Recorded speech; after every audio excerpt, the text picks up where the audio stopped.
Narito tayo ngayon upang matunghayan ang talaga namang nag-iinit at talagang napaka-latest na issue ni Ate Erica.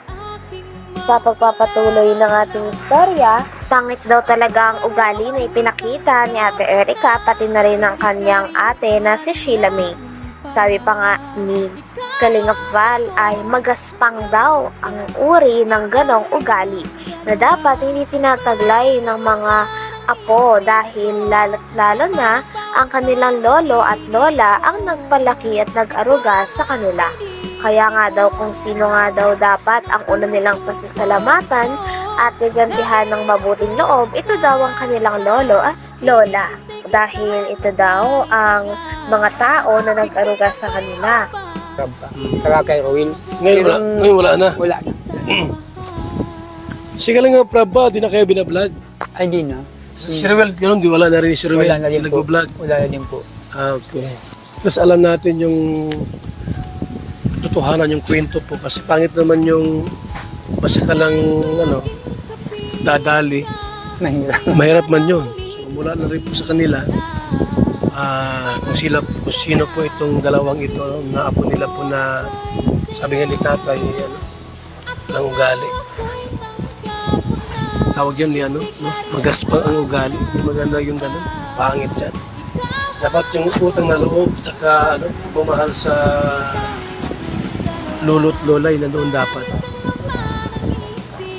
Ano kung wala ng pera tayo, babalik dito? Ay, nilangan, hindi ko natanggapin dito. Kasi kailan pa. Tulad ng ayaw ko na. Pag sinabi Malalim ko, yung mo, sugat.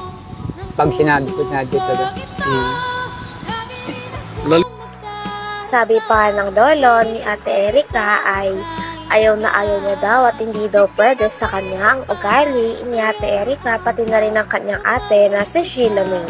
Talagang ayaw niya daw na lalapastanganin daw nila ang nagpalaki sa kanila at talaga namang umaruga ng ilang taon. Lolo at lola daw kasi nila ang talagang nagpalaki sa kanila, nagpaaral at naghatid sundo daw sa kanila sa school kahit na naulan.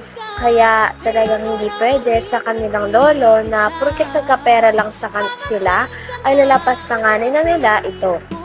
Wala nga daw siyang pakis sa pera nila Ate Erica, ngunit ang sa kanya lang ay ang ugali talaga ang dapat nilang ayusin sapagkat dapat hindi nila ginaganon tratuhin ang mga taong nagpalaki at nag-aruga sa kanila ng maayos ng bata pa sila. Tess, kaya pumunta kami dito at makausap din po namin kayo para alam namin yung mga dahilan. Salamat po para Yamutay at nalaman ninyo para sige, makadaan. para malinis yung ginagawa nilang kasinungalingan sa amin. Alam din po ninyo. Sakali tayo na pumunta sa akin sila Mi at magpa-vlog din at sumagot. Oo. Ay, hindi po yung sasagot sa akin. Yung ipagpaliwanag din sa akin, Ay, bahala po sila pag-ukaliwan nila. Bahala po kayo. basta wag lang magsinungaling. Yung totoo lang. Yung totoo lang. No, di ba? Yung totoo lang.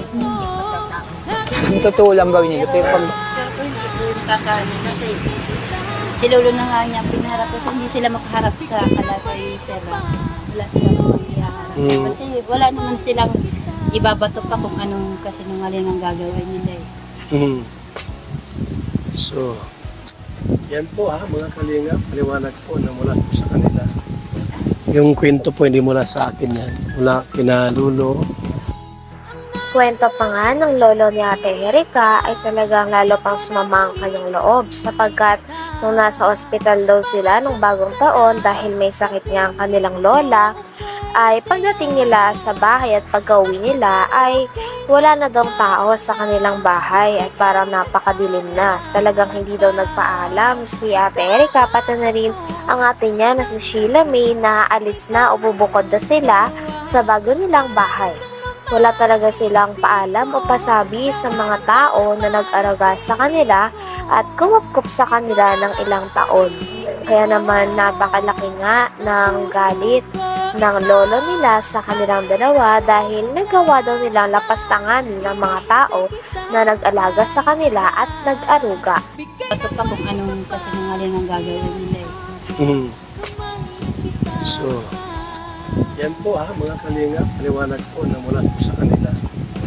Yung kwento po hindi mula sa akin yan. Mula kina Lulo at tita niya po mga kalinga. So, liwanag po sa atin na kung bakit po binawi ni John A.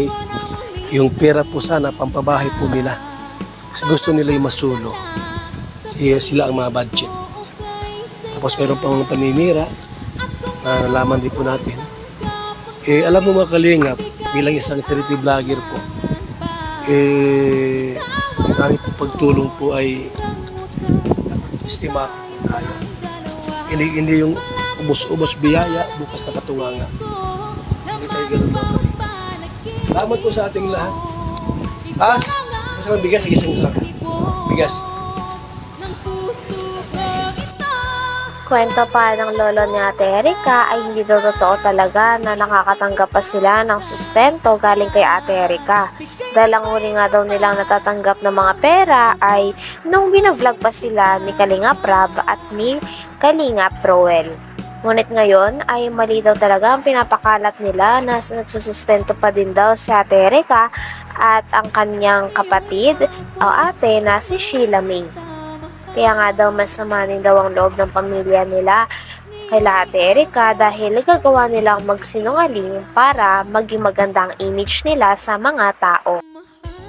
Naghahambog sila. Pagka ako ito ay aking mga project ng bahay, kung sakaling matapos na, okay lang ba na ako lang paggawa ng bahay mo, kung sakali? Ay, bahala po kayo. Ako naman may sariling karpintero kung para maayos yung bahay ninyo, Ha? Salamat Ate, po. paano mo? Ay, Sige na. salamat po, salamat po. Ate, sige na. Hadlo ka sila, ha? Ano ba kailangan mo sa kanila? Bago na. Salamat po, Kuya Bal. Yan. Salamat po sa inyo. Sa lahat na grupo ninyo. Ako magkampi mo tayo, ha? Ayun po. Ha? Salamat po. Kasi senior citizen kayo, dapat malmali ang senior citizen. Ayun po. Isa pa rito. Tay, Opo. ako kausap po dito, walang sino. Ako kausap po rito. Salamat po, Kuya Bal. Ang senior, mamahalin ko yan. Salamat Kuya Bal, ha. Oo. Salamat sa tulong ninyo. Ako kakampi mo tayo. Grabe at napakabuti nga ng loob ni Kalinga Val Santos Matubang dahil tinulungan niya ang lolo at lola na iniwan ni Ate Erika at ni Sheila May. Talagang ngayon nga ay nagsabi pa siya na kapag natapos na daw ang ibang pabahay na kanyang ginagawa ay tutulungan niya daw talaga ang lolo ni Ate Erika. Nangako na nga siya dito ng pabahay at binigyan niya rin sila ng pera pagkatapos silang ma-interview ito. Hindi lang pera ang binigay ni Kalinga Val Santos Matubang upang makatulong sa pamilya na ito sapagkat binigyan niya rin ng isang sako ng bigas ang lolo ni Ate Erika. Kaya naman todo ang pasasalamat ito sa kanya. Sabi nga nila ay hindi naman na daw kailangan ng mga pera at bigas, ngunit pasasalamat pa rin nila kay Kalinga Val Santos Matubang dahil napakabuti ng loob nito. Sa lahat na grupo ninyo. Ako magkampi mo tayo, ha? Ayun po. Ha?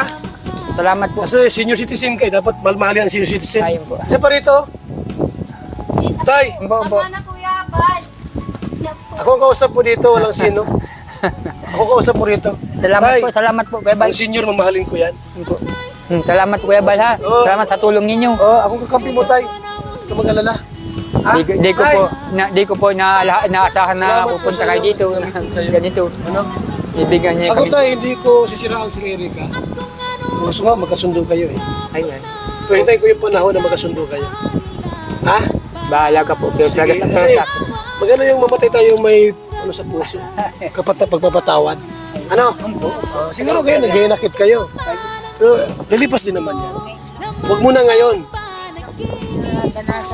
Opo. Salamat po sa inyong grupo. Tara. Okay. Salamat.